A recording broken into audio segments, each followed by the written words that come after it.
for Civil Rights, Kristen Clark, and U.S. Attorney for the Middle District of Florida, Roger Hanberg. We are here today to announce a major development in the Justice Department's anti-redlining initiative, which was made possible by the hard work of the staffs of both of their offices. But first, I would like to address those who are living with understandable fear in the wake of Hamas's terrorist attacks on Israel. As the FBI has noted, we are seeing an increase in reported threats against faith communities, particularly Jewish, Muslim, and Arab communities and institutions. Last week, I directed all 94 of our United States attorneys' offices and the FBI to be in close touch with federal, state, and local law enforcement partners in their districts. Yesterday, I met with, and today and tomorrow, I will continue to meet with our U.S. attorneys and federal, state, and local law enforcement officials here in Florida. I have also directed our U.S. attorneys to reach out to religious and other community leaders in their districts to reaffirm our commitment to them and to assess what additional support they may need. The entire Justice Department remains vigilant in our efforts to identify and respond to hate crimes, threats of violence, or related incidents, with particular attention to threats to faith communities. And as always, the Justice Department remains focused on doing everything we can to keep Americans safe from the threat of terrorism. We are here today to announce Ameris Bank's agreement to enter into a consent decree regarding our allegations that the bank engaged in redlining in violation of the Fair Housing Act and the Equal Credit Opportunity Act. Redlining occurs when lenders deny or discourage applications or avoid providing loans in neighborhoods because of the race, color, or national origin of the people who live in those neighborhoods. Our complaint alleges that the bank denied or discouraged home loan applications and other credit opportunities and services in major Black and Hispanic neighborhoods here in Jacksonville. As a result of our investigation, we have reached a settlement agreement with Ameris. If approved by the court, the bank would pay $9 million to expand access to credit opportunities for residents of Black and Hispanic neighborhoods in Jacksonville. This investigation is part of the Justice Department's Combating Redlining initiative, which I launched 2 years ago this month. Once this agreement is approved, the initiative will have secured in total more than $100 million for communities across the country that have been harmed by discriminatory lending practices. Our complaint alleges that the bank located its branches in specific areas of Jacksonville to serve majority white neighborhoods and to avoid serving Black and Hispanic neighborhoods. This included failing to open even a single branch in majority Black and Hispanic neighborhoods in Jacksonville, despite having opened 18 full-service branches in other parts of Jacksonville. For example, we allege that in 2019, Ameris closed 2 of its Jacksonville branches as part of its so-called efficiency initiative. Ameris had identified both of those branches as having, quote, minority populations, quote, higher than nearby branch locations. One of those branches, which was located within what Ameris called the, quote, urban core of Jacksonville, was the closest branch to most of the city's majority Black and Hispanic neighborhoods.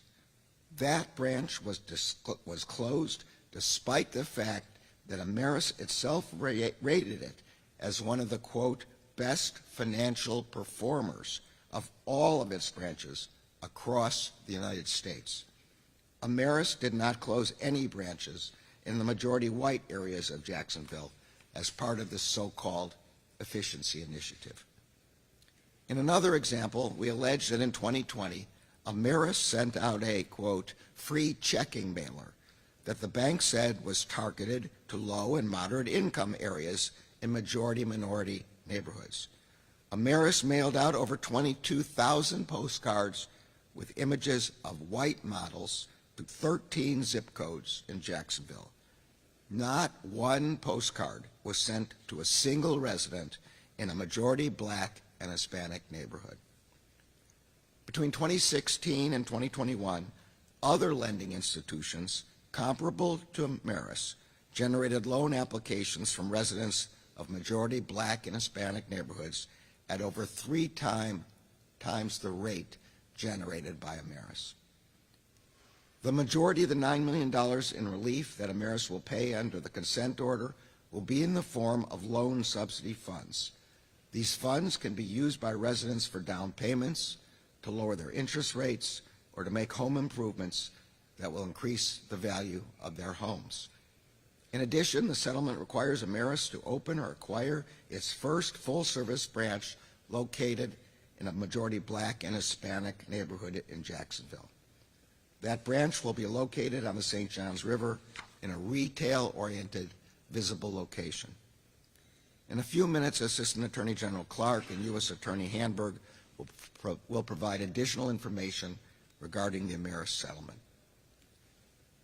Discrimination in lending has its roots in a nearly century-old government program that denied black Americans access to credit services to obtain home ownership. But as today's redlining case makes clear, redlining is not just a relic of the past. Indeed, some of the neighborhoods that we allege Ameris redlined are some of the same neighborhoods that federal agencies originally redlined in the 1930s.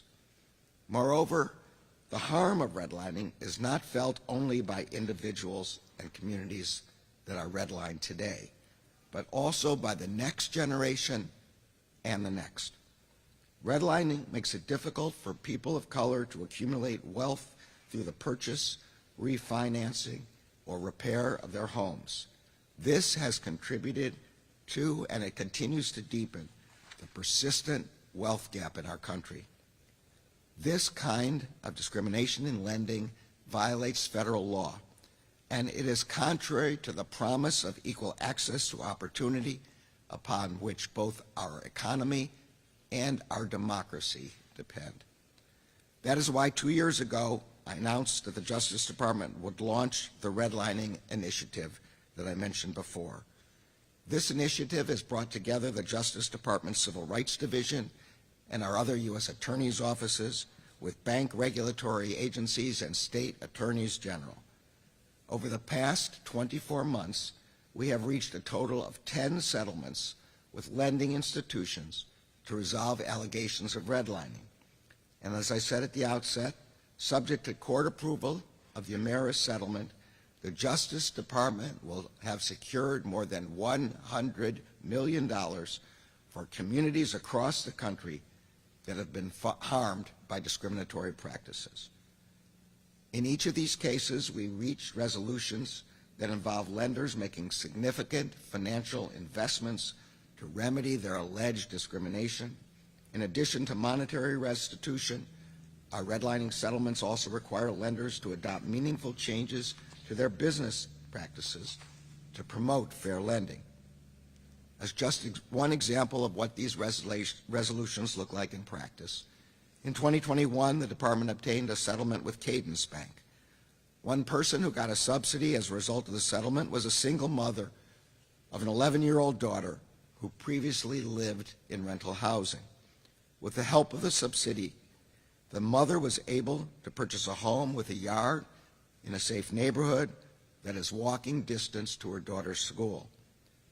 But not only has her quality of life improved, but she is also paying less per month on her mortgage than she was paying for her rent. I am proud of the Justice Department's work being done to combat redlining and to secure relief for the communities that have been harmed. And I am grateful to our partners across the government for their assistance in these efforts. I see the work that we have begun over the last 2 years as just the beginning. The Justice Department currently has over 24 active investigations into redlining across the country. Redlining is harmful, it is unlawful, and it is wrong. Lending discrimination has no place in our country. The Justice Department will continue to combat the redlining that harms families and neighborhoods for generations, and we will continue to pursue justice on their behalf. I'm now pleased to turn over the podium to the Assistant Attorney General for Civil Rights. Thank you, Attorney General Garland. I am proud to join you and U.S. Attorney Roger Handberg for the Middle District of Florida today to mark this significant and unprecedented achievement in the Justice Department's Combating Redlining Initiative. Today, the Justice Department filed a complaint and a proposed consent decree that, once approved by the court, requires Ameris Bank to pay $9 million to resolve our allegations that the bank redlined majority Black and Hispanic neighborhoods here in Jacksonville, Florida. Ameris is a bank with nearly $25 billion in assets that operates in 9 states across the Southeast and Mid-Atlantic. Specifically, our complaint alleges that Ameris violated the Fair Housing Act and the Equal Credit Opportunity Act, 2 federal civil rights laws that prohibit discrimination in lending. Our analysis found that from 2016 through 2021, Ameris failed to provide mortgage lending services to majority Black and Hispanic communities in Jacksonville. Among other things, we found that in 1/3 of all majority Black and Hispanic tracts in Jacksonville, Ameris did not obtain a single application over the entire 6-year period, but peer lenders did receive applications in these areas. We also allege that Ameris has never operated a branch in a Black and Hispanic neighborhood in Jacksonville, even though majority Black and Hispanic census tracts account for nearly 20% of the bank's service area. Exhibit C in our complaint shows Ameris's 18 branches in Jacksonville, and the green dots depict each mortgage loan application that Ameris received from 2016 through 2021.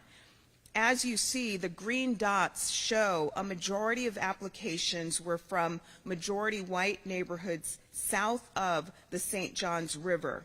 In contrast, there is a significant lack of applications from the majority Black and Hispanic neighborhoods shown in the red and orange shaded area, particularly downtown, where over 80% of residents are Black or Hispanic. Our statistical analysis revealed that Ameris's peer lending institutions were receiving applications in majority Black and Hispanic neighborhoods at 3 times the rate of Ameris. Our analysis also found that Ameris did not make sufficient efforts to reach neighborhoods of color. In fact, mortgage bankers failed to serve those communities, and marketing and outreach efforts were directed towards white communities. And finally, we allege that Ameris knew of its redlining risk in Black and Hispanic communities in Jacksonville for years, but it did not take any corrective action to address the risk and reach out to communities of color in Jacksonville. As Attorney General Garland explained, there is a direct connection between historic redlining and modern-day redlining that highlights the devastating effects of race discrimination that becomes entrenched in a community and can reverberate across generations. Redlining has a significant impact on the health and wealth of these communities. Home ownership has been one of the most effective ways that Americans have built wealth in our country. And when families can't access credit to achieve home ownership, they lose an opportunity to share in this country's prosperity. The gaps in home ownership rates contribute to staggering gaps in family wealth. The median wealth of a Black family is $45,000.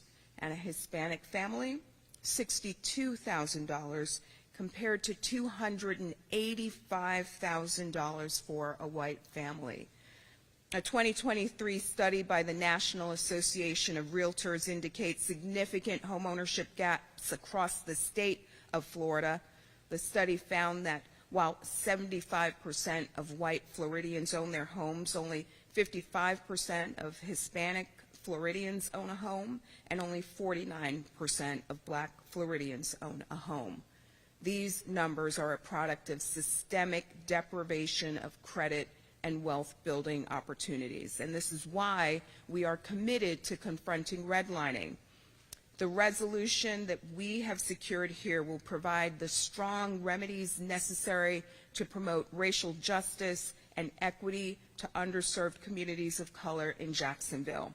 And I want to highlight one critical component.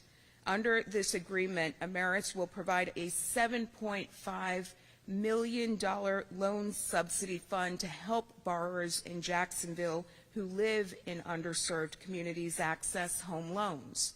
This is transformative relief that will unlock the door to home ownership and intergenerational wealth for residents of communities of color here in Jacksonville. It's important that we're making this announcement here in the city of Jacksonville, a city that has a long history of civil rights advocacy. It was the home of James Weldon Johnson, the renowned and accomplished civil rights activist, prolific writer, and former leader of the NAACP.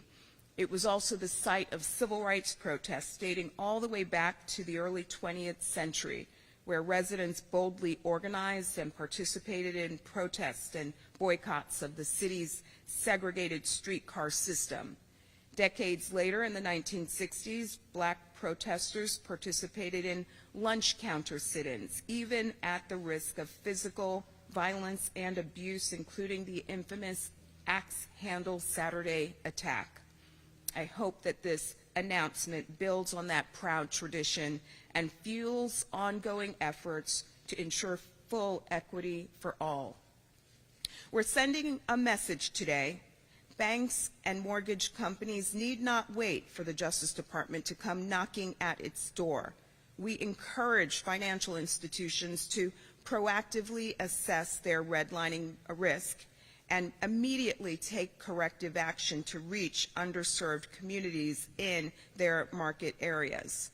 We will not stand idly by while financial institutions avoid communities of color in their markets or erect barriers that make it harder for residents in underserved communities to receive lending opportunities.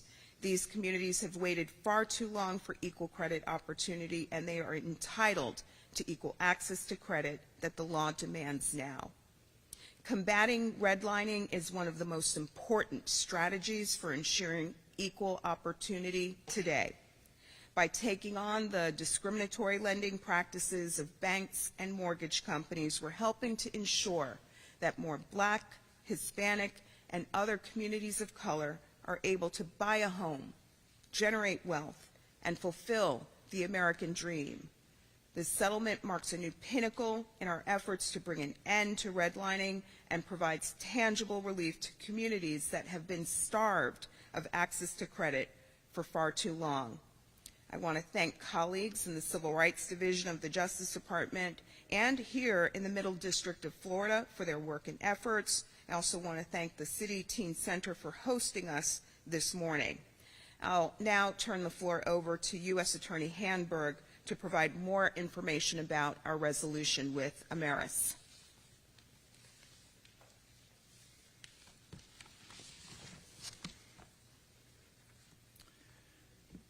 Thank you, Attorney General Garland and Assistant Attorney General Clark, for your remarks, as well as for being here today to announce this resolution with Ameris Bank.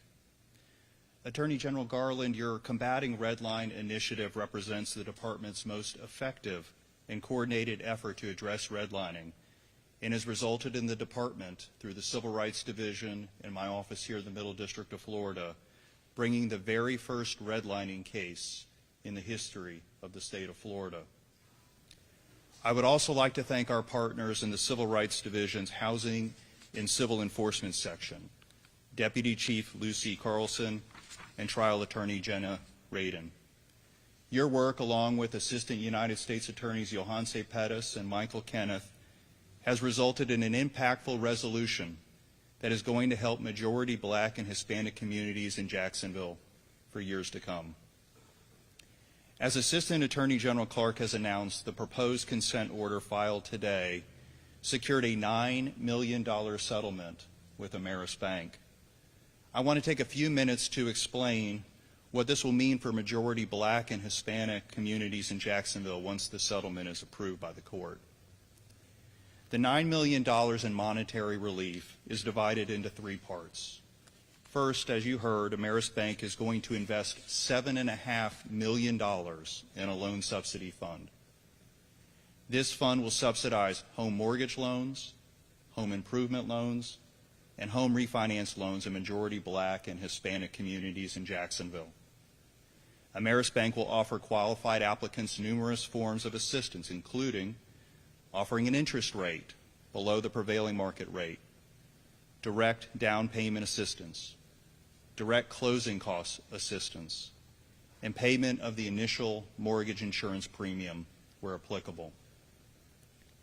Second, Ameris will spend at least $600,000 on partnerships with one or more community-based organizations to provide residents of majority Black and Hispanic communities in Jacksonville with services related to credit, financial education, home ownership, and foreclosure prevention. And third, Ameris Bank will devote at least $900,000 on advertising, outreach, and consumer financial education targeted to residents of majority Black and Hispanic communities in Jacksonville. Ameris Bank will provide the community with outreach programs to inform real estate brokers, real estate agents, and developers with information about its products and services. And Ameris Bank will develop a consumer financial education program to provide training and counseling services about consumer finance and credit establishment to individuals in majority Black and Hispanic communities here in Jacksonville. The proposed consent order also will require Ameris Bank to adopt policies, practices, and procedures to ensure its compliance with its fair lending obligations. Ameris Bank will hire a qualified third-party consultant to conduct an independent review of its fair lending program in majority Black and Hispanic neighborhoods across all of its markets. Ameris Bank will employ a full-time director of community lending to oversee the development of its lending in Black and Hispanic neighborhoods in Jacksonville. And the bank will ensure that at least 3 mortgage loan officers are dedicated to serving majority Black and Hispanic communities here in Jacksonville. Finally and importantly, subject to regulatory approval, Ameris Bank will open or acquire 1 full-service branch located in a majority Black and Hispanic sentence tract located north of the St. Johns River in Jacksonville. As you can see from some of the terms of the settlement, the resolution reached is designed to have a lasting impact on communities of color in Jacksonville. The allegations brought in this case are significant, and the message is clear. Modern-day redlining will not be tolerated in the Middle District of Florida. I want to acknowledge Ameris Bank for its cooperation during this investigation and its agreement to resolve this matter. My office will work with them to ensure that the terms of the consent order are met to the fullest. We will be with them every step of the way to ensure that this relief reaches the communities of color here in Jacksonville. Thank you, and I'll now turn the podium back to the Attorney General.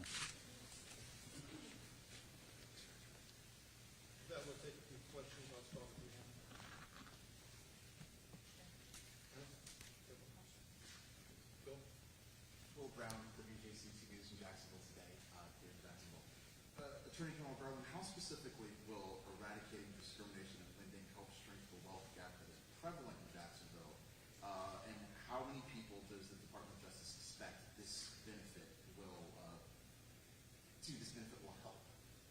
So as a general matter with respect to the wealth gap, a very significant part of the way people build wealth in this country is through home ownership. through repair of the homes, through improvements of the homes.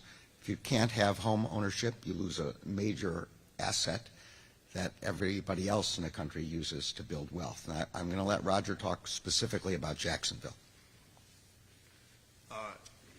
It's going to have a great impact here in Jacksonville, and so one of the things that we have done in this settlement to try to give meaningful relief to as many people as possible is we have a $20,000 cap on the subsidy, and that's in time. And we specifically chose that amount to pick something that would have a meaningful benefit to the people here in Jacksonville, but that would allow for as many people as possible to take advantage of the benefits from this settlement. Thank you.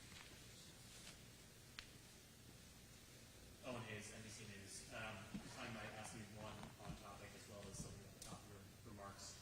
To start off with, what is the sort of timeline that we're looking at for the settlement? And when will those loan subsidies be made available in your estimation? And then additionally, to the top of your remarks and those rest that you acknowledged, is it accurate that at this time, based on what you're seeing, that there are no specific plots that you're monitoring at this time, just more of a general heightened threat environment? Well, I'll take that question first, and I'll let Roger answer the specific ones. As I said, and as all of you have seen, there has been a significant increase in reported threats all across the country. And I met yesterday with law enforcement. I'll be meeting today and the following day with law enforcement across Florida, both state, local, and all three, state, local, and federal, to be sure that we are adequately prepared to meet all those threats. Now, let me let Roger answer the specific question. Well, the first step in terms of when the subsidies will come out is the approval of the proposed orders. So we filed the complaint this morning with the proposed order, and so nothing will happen until the judge reviews that and has an opportunity to enter it. And then there's specific timelines that are set out there, and one of the things my office is going to do on a moving forward basis is we're going to advise the community as to when those funds are going to become available. And one of the things the settlement does is it also puts the obligation on Ameris Bank to advertise it and to let people know about it. So there'll be more information coming. Thank you. Charlie McGee, I'm with the Tributary, and obviously this is a case specifically focused on Ameris, and one of the allegations compared Ameris' practices to other banks in the area. So I'm wondering how much is this redlining problem specifically exacerbated at Ameris compared to, is Ameris maybe just one example of sort of redlining practices that other lenders maybe are engaged in, and is that something that could be a focus of a broader investigation, or other banks, or is Ameris really unique? Yeah, so as I said, this is a nationwide combating redlining initiative. We've already had, I think, 10, is that right? Consent orders entered against other banks. I think we have another 20 or so pending open investigations. So this is not just a Jacksonville problem, not just an Ameris problem. We are looking all over the country with that respect. We have time for one final question. Anyone else? Taylor, Alexis? Yeah, I wanted to bounce off Taylor's question. One bounce off this question. Will we be hearing more of these banks here in our area? So for that, I'm going to let you talk to Roger again, and then to Kristen, I think. Well, as the Attorney General has trained us very well, we don't talk about pending investigations. And I would imagine if we get to that point, it's going to happen very similar to what happened in this case, which is one of the things we're going to do with these redlining cases is when we do have them and when they are sustained, we will let the community know about them. But I can't comment on anything else at this time. Thank you. And as the Attorney General noted, we are fighting redlining across the country. We have secured settlements from coast to coast, including against banks in Los Angeles, Houston, Memphis, Philadelphia, Newark, Columbus, Ohio, Tulsa, Oklahoma, Rhode Island, and now today here in Jacksonville.